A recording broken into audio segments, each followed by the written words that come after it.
event on MSS to the great country of Haiti. In partnership with our friends, the United States, your presence here underscores our shared commitment to support Haiti and our people in building a peaceful, secure, and politically stable future. Excellencies, the history of Haiti reflects both the heights of human courage and the depths of societal adversity.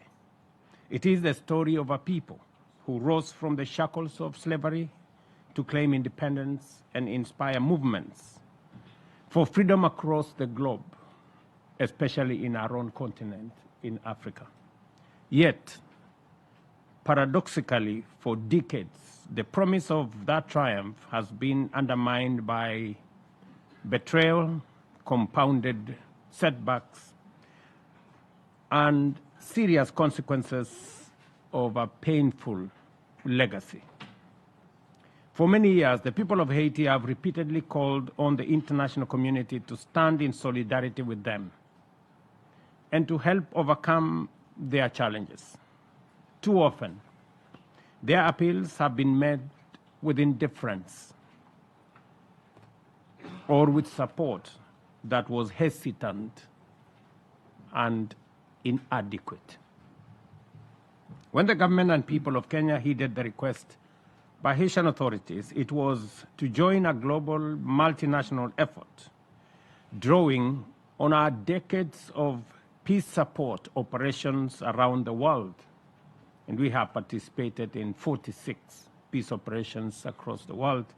We stepped up and offered to lead the international effort and committed to deploy the Kenyan police officers to help tackle the runaway menace of gang violence in Port-au-Prince and its environs. We therefore welcomed and fully embraced Resolution 2699, by which the United Nations Security Council authorized the deployment of multinational security support mission to Haiti, with Kenya as the lead nation. On 25th June 2025, the first contingent of 200 police officers from Kenya arrived in Port-au-Prince for a task many thought was a mission impossible.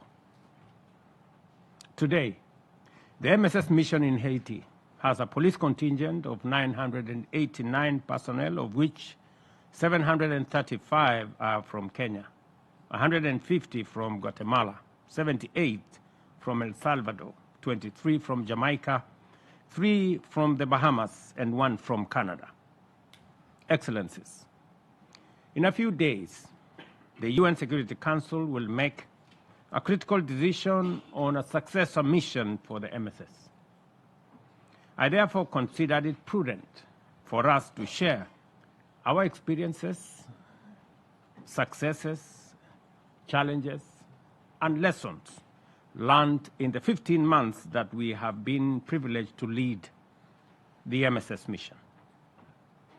Around this time last year, I visited Port-au-Prince to gain first-hand experience of the situation on the ground. I had the distinct privilege to engage with the Haitian Presidential Council representatives and partner countries, as well as the MSS personnel. From this historic visit, I became convinced, beyond any reasonable doubt, that indeed the mission in Haiti was possible and remains possible. And let me give a bit of context on this. When we first stepped in Haiti, the airport had been surrounded by gangs, and many people found it very unsafe to land in the airport. Today, the airport is operational. We have passenger, we have cargo flights landing in the airport. We have driven out the gangs from the airport, and the airport is much safer than what it was. The presidential palace was under siege. Today, the Presidential Council is a place where the management of the affairs of the people of Haiti is carried out from that premise. It is now secured by our forces. Thirdly, the police headquarters and the police training center had been overrun by gangs. Today, the police headquarters is safe. The police academy is working. In fact, they have just graduated 750 police officers from that training center, which was initially a home of gangs. The routes, as you have seen in the pictures here, to most of the townships were blocked by gangs. And they had toll stations to charge people for access. Today, those routes have been opened, and there is continuous improvement on the security along those routes to townships. The port had been captured by gangs. As you have seen in the pictures, today the port is operational. There is cargo in and out, and we have our security personnel stationed at the port. And as you have heard, most schools were closed, and hospitals as well. Today, the story is different. Just a few weeks ago, there were graduations in many schools. There was a lot of celebration in those many schools. And the hospitals too, some of them, we've brought the hospitals back to life. I must commend the Haitian government for the cooperation they have given to the MSS, without which it would have been a lot more difficult to achieve what has been achieved. I must also single out the Haitian police leadership. They have been immensely useful, and they have worked in collaboration with MSS in the efforts that we have undertaken. I must, however, say that we have been operating at a 40% capacity. Initially, it was expected that 2,500 security personnel would be made available. Unfortunately, they were not made available. It was also expected that there would have been force multipliers, that we would have armored personnel carriers, we would have enough logistical support to be able to make this mission successful. I must commend the United States. They did make available logistics, vehicles, but unfortunately, most of the vehicles were second-hand vehicles, and therefore they broke down a lot many times. And in fact, it put our personnel in great danger when they broke down in very dangerous places. But at least they stepped up. We didn't, however, get any useful support from any other quarter. I must be as candid as I can on this matter, because I believe that the situation in Haiti can be solved. It is not mission impossible. I believe that the international community must do for the people of Haiti what is right. The people of Haiti, the women, the children who go to school there, I think deserve the support of the international community. what is going on in Haiti is unacceptable. It is indefensible. It is simply wrong. That we cannot marshal the support that is necessary for us to stabilize Haiti, to drive out the gangs. The gangs, in my very honest opinion, are cowards with very minimal intervention. They have literally gone into hiding, occasionally showing up. It's a guerrilla warfare of some sort. And therefore, I thought I would use this meeting to bring to the attention of the international community that the situation in Haiti can and must be solved.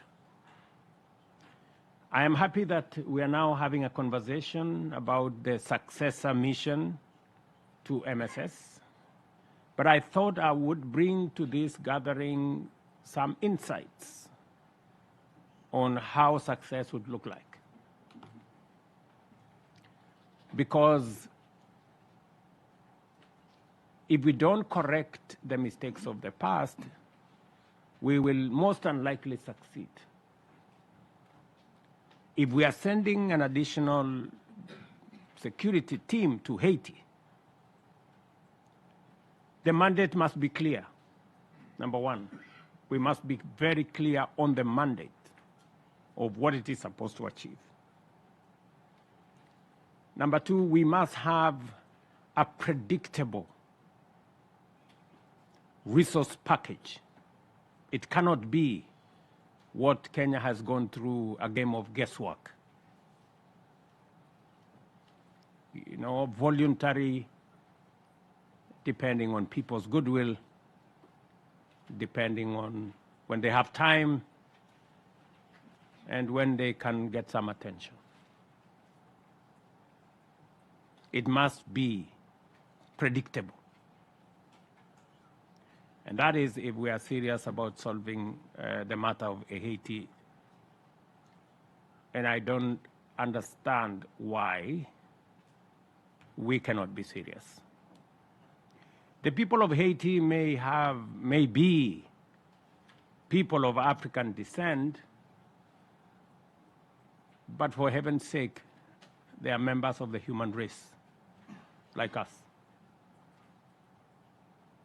And they deserve as much, not less.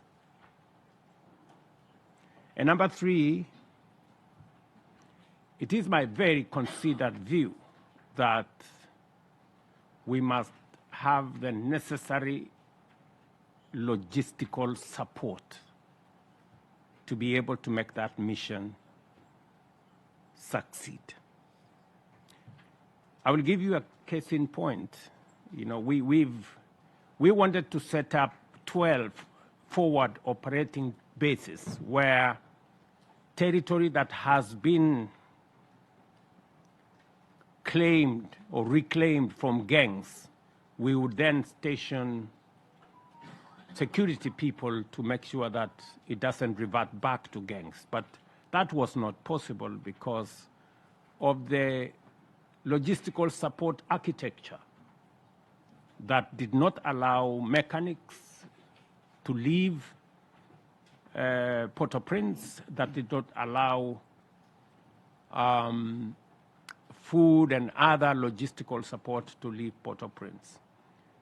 I seriously think that we have an opportunity, a historic opportunity, to solve the Haiti equation. And I speak from a position of knowledge and experience, having been in the theater in Haiti for the last year and a bit, 15 months. And I thought this meeting was very necessary so that I can bring to the attention of the friends of Haiti, the people sitting around this table, and the international community, what my perspectives are about the situation in Haiti. I must use this occasion to honor the Kenyan officers, Mr. Samuel Tomoi, Benedict Kabiru, and Kennedy Nzuve, who lost their lives in the lines of duty. I'm equally proud that MSS personnel have continued to exhibit the highest standards of transparency and conduct. They have adhered to the guiding instruments, including the concept notes of operation, the status of protection agreement, and of course the UN Human Rights Due Diligence Charter and Policy. Excellencies,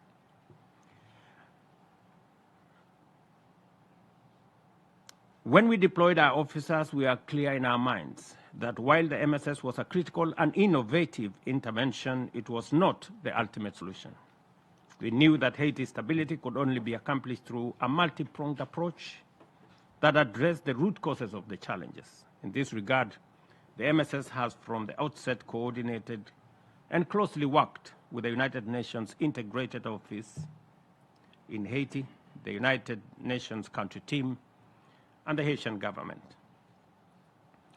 Let me conclude my remarks by saying I'm deeply grateful for the support Haiti's political leadership, particularly the members of the Transitional Presidential Council, including all the good gentlemen there.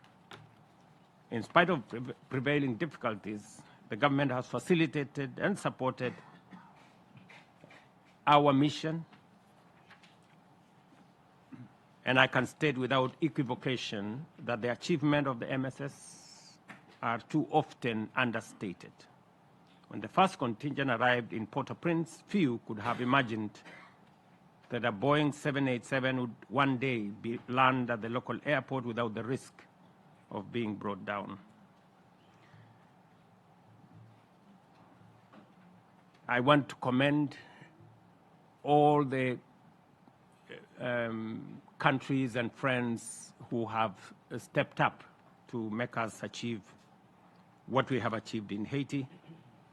And I am looking forward to Kenya participating in the transition. Once we agree on the next mission, the one thing that Kenya will not do is to walk away from Haiti in haste. That we will not do.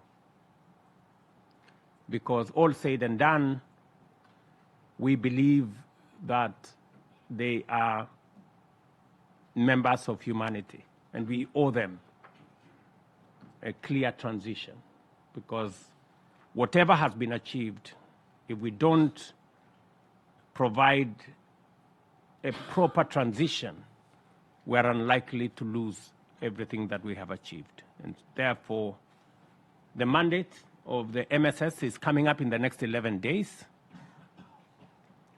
and therefore we don't have much of time. I want to persuade all members of the international community, persuade the P5 to take the matters of Haiti as seriously as it deserves, and hopefully provide a transition that is going to ensure that we don't let the people of Haiti down. Thank you very much for your attention.